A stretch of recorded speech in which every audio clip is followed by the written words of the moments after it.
Hi friends, welcome to Creative Designers. இன்னைக்கு நாம இந்த வீடியோல இந்த elbow sleeveல aari work பண்ணலாம்.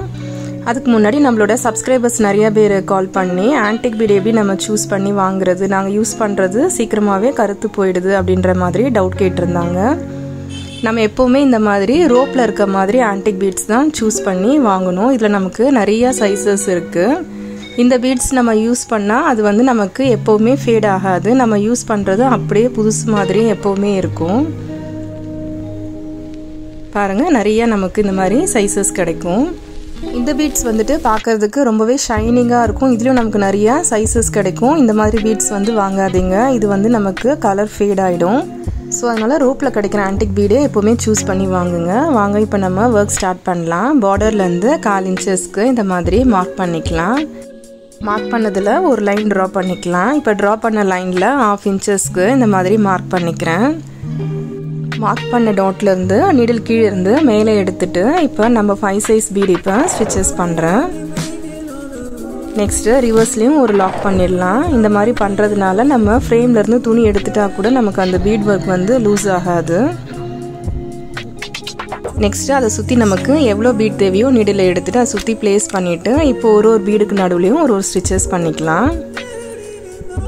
சேம் இதே மாதிரி நம்ம அந்த மார்க் பண்ணிருக்கோம்ல அதுல ஃபுல்லா இந்த பீட் வர்க் கொடுத்து கம்ப்ளீட் பண்ணிடலாம். நம்ம மார்க் பண்ணி பண்ணதுனால நம்மளோட பீட் வர்க் பாருங்க ஈவனா கிடைச்சிருக்கு. நீங்களும் சேம் இதே மாதிரி ட்ரை பண்ணி பாருங்க.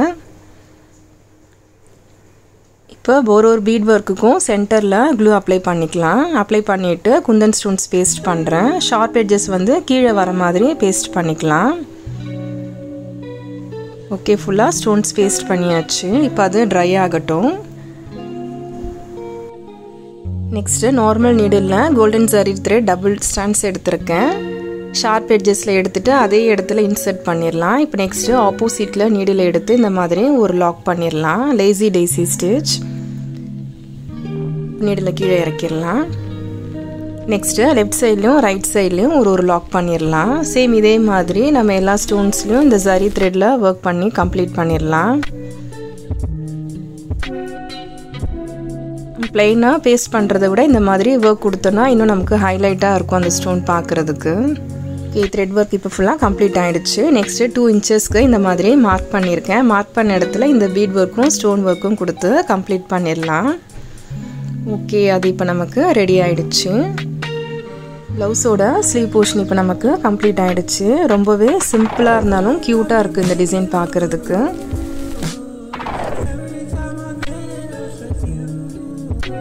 இது பிளவுஸோட back neck portion golden zari த்ரெட்ல டபுள் லேயர் செயின் ஸ்டிச் பண்ணிட்டு ஸ்லீவ் போர்ஷன்ல ஒர்க் பண்ண சேம் அதே ஒர்க் இங்கேயும் கொடுத்து கம்ப்ளீட் பண்ணியிருக்கேன். சேம் அதே மாதிரி புட்டாஸ் இங்கேயும் ரெடி பண்ணியிருக்கேன். பிளவுஸோட ஃப்ரண்ட் நெக் போர்ஷன்